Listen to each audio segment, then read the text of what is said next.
guys, good morning, good afternoon, and good evening po sa lahat ng manunood ngayon sa aming live dito po sa Bertudes Healer.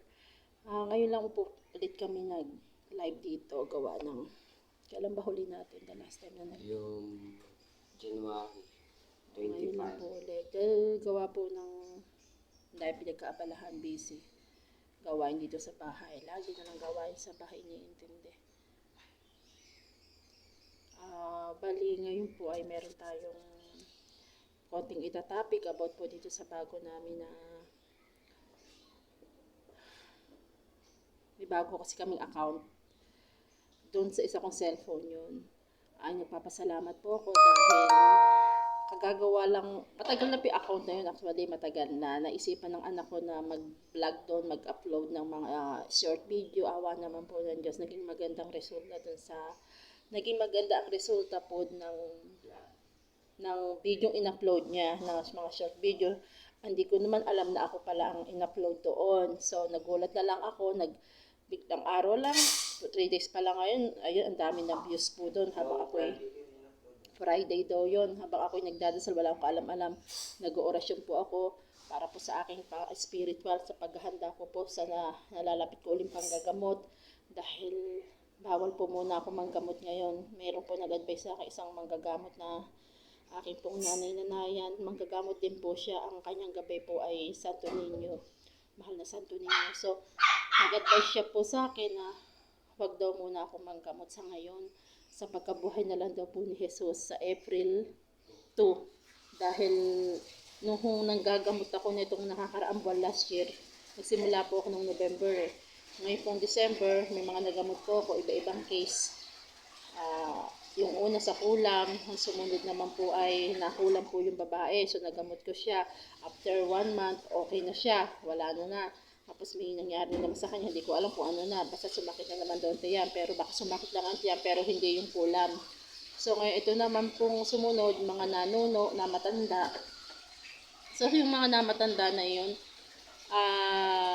pinsan ko yung isa kapitbahay ko. Awa naman ng Diyos ay napagaling ko sila through online po. Ginamot ko yung pinsan ko, may tumubo po sa kanya dito. Awa ng Diyos na wala po kinabukasan, after 2 days o 1 day, natuyo na po yung pimples na parang hindi daw, isang buwan na daw po yung bigla-biglang tumubo. Nagulat nga daw po siya, ano ba ito, sabi niya. Hanggang sa tinanong ko sa tito kung manggagamot yung ano yon, engkanto daw, na engkanto na nuno. So ako na po ang gumamot. Awa na po ng Diyos, through online, nagamot ko po yung pinsan ko. And then sumunod naman po, yung kapitbahay ko po, ganun din po, engkanto rin po, gawa ng engkanto. Kaya ko naman po nalamang gawa ng engkanto, galing din po siya sa ibang manggagamot. At yung manggagamot naman po nung taga dito rin po sa aming lugar sa Batangas. So, sa madaling salita po, yung ginamot ko na yun ay hindi naman din lalapit sa iyo yung isang tao kung hindi mo kayang gamutin. Siguro talagang inano siya ng Panginoong Diyos na inilapit sa iyo para ikaw maging way ako na ginawa instrumento na ating mahal na Poong Jesus Nazareno para makapanggamot po ako. So, awa ng Diyos, umokay naman po itong isa kong ginamot na kapitbahay po namin. Ang hangat ko naman po sa kanya ay kanyang kagalingan, naway magtuloy-tuloy na po siya sa kagalingan niya, at nawa ay bumalik na po dati niyang katawan, na dati po kasi siyang mataba, sabi na nila ay mataba, na hindi naman bigla kasi siyang pumayat po. Hindi malaman, maraming nagtatakang tao bakit siya pumayat. So yun po, naengkanto nga daw po, hinasabi. Yung mga aso ko po parang nakakita ng basta ako nakakita mga ganyan rin so na-distract ako sa aking aso. So sa madaling salita po ay nung nagamot ko yung 2 sunod na sa engkanto, may naramdaman na po ako after ng New Year. Yung aking pong kamay, bigla na lamang pong hindi po ako matulog. Nagsimula po yan noong January. Ang sakit-sakit po ng mga kamay ko tuwing madaling araw, parang pinupukpok, parang inasalab sa apoy na hindi ko maintindihan na napagkasakit po na nagigising ako sa hating gabi, mga bandang 1:00, 2:00, ganyan, na umiiyak na po ako sa sakit pero sabi ko baka pasma lang, manhid lang. So, hinayaan ko lang po, tiniis ko. Pero nitong nakakaraan linggo po, hindi ko na makaya. Hindi ka sa maigyan? Hindi ko na humakaya yung sakit.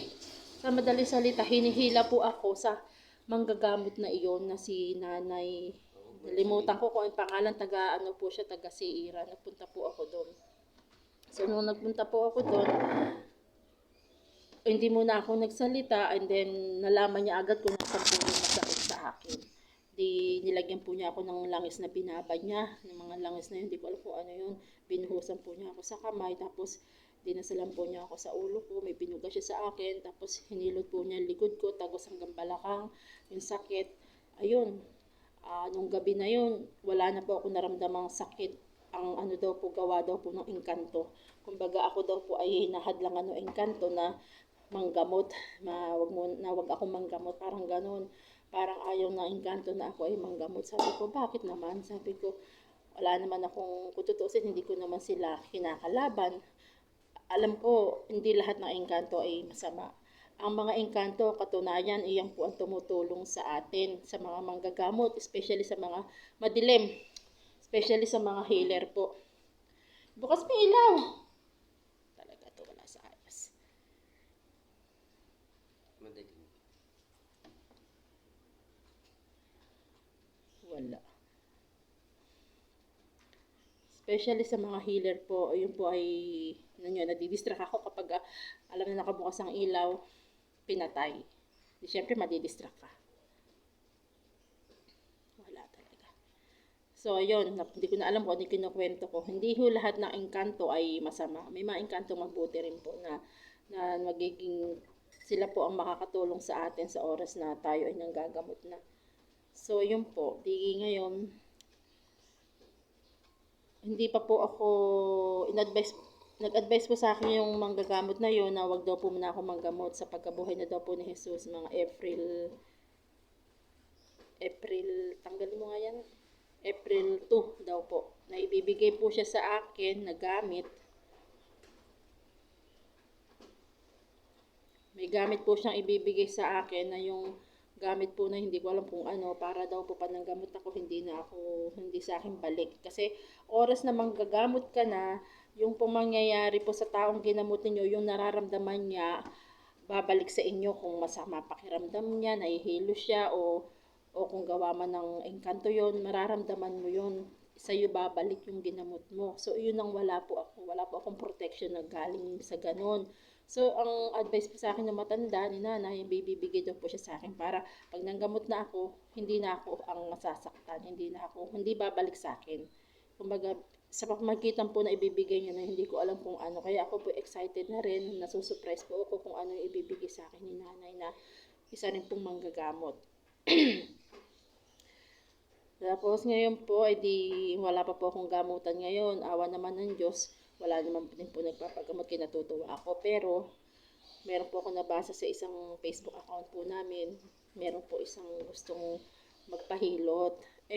Sabi ko doon, hindi pa ako pwedeng manggamot. Sabi niya, hindi naman, balita ko ikain nang hihilot ka. Sabi ko, oho, nang hihilot ako. Kasama na rin yung panggagamot, sabay na po yun. Pero, sabi ko, hindi pa ako pwede sa April 2 pa.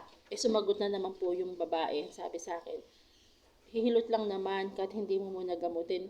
Diga, matik yun eh. Oras na dinampian ko siya ng mga kamay ko, minasage ko siya, matik na po yung kasama na po doon yung panggagamot. Lumalabas na po doon yung kung ano mang kapangyarihan ipinagkalob sa akin ng Diyos Ama. Doon na po yun, nagsisimula na po yung naggumaling yung tao. Kaso po, ang gusto nga yun po, iba pala ang pananaw nung kapitbahay ko na yun, na taga rito lang din po sa amin. Ang gusto niya ay hilutin ko. Sabi ko sa April 2 pa, hindi ko naman po siya tinatanggihan. Malay nyo nga, kaya siya lumapit sa akin, baka mapagaling ko yung asawa niya, mapalakad ko, kasi hindi na po nakakalakad yung asawa niya, bigla-bigla po na ano siya, parang hindi man daw stroke din, na nakakagalaw, kaso hindi makalakad, nakahiga lang po yung tao. So ako po ay naririto ngayon na natutuwa naman ako dahil nababalitaan na nga po na ako po ay nakakagamot. Meron pa nga po ako, hindi pa rin isa pang napupuntahan na matanda. Gusto ko po pag nanggamot na ako tuloy-tuloy, yung pong sapat na o labis na ang kaalaman ko, kakayahan ko, yung pondo ko, yung sa pagdarasal ko sa araw-araw, pagdidebosyon ko, gusto ko yung marami na po, naipon na yon. Para pag sa oras ng salangan ng panggagamot, puno po ako ng lakas, ng kapangyarihan mula sa ating Diyos Ama. Dahil ito po ay pinagkaloob sa akin ng ating mahal na Panginoong Hesus na hindi ko naman po ine-expect na ito na pala yun. Bata pa ako, sabi nga nila Bertudes, kaya nga po nakalagay din sa account ko Bertudes. Kasi ang Bertudes po ay Ready. likas na yon. Sinilang ka, Bertudes ka na. Bata ka pa, taglay mo na yon. Iba naman yung calling. Ang calling yung neto ka na lumaki, yung parang may tinawag ka para manggamot, gano'n. Ako po ay noon pa man, kumbaga ngayon ko na lang po siya natuklasan nitong edad kong 45. Magpo 45 na po ako sa March 5. So, dito na po nagsimula. At since po nang ako'y lumapit sa Panginoon, nakapanggamot, lumapit sa Panginoon, nanalangin sa Kanya. Alam niyo po, ang sarap sa pakiramdam. Kasi kahit po may problema ka, na minsan nawawalan ka na ng pag-asa, minsan sinasabi mo bakit ganito ang buhay. Pero hindi eh, dahil oras na nanalangin ka sa Kanya, lumapit ka sa